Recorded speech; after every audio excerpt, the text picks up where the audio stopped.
Today our car is the Ford Focus ST.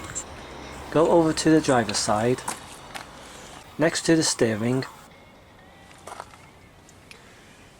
There's a gap with the onboard diagnostic underneath.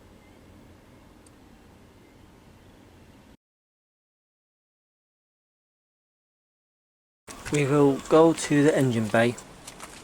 On the right there is a box next to the induction kit. Unclip and remove the cover. This is where the fuses are located.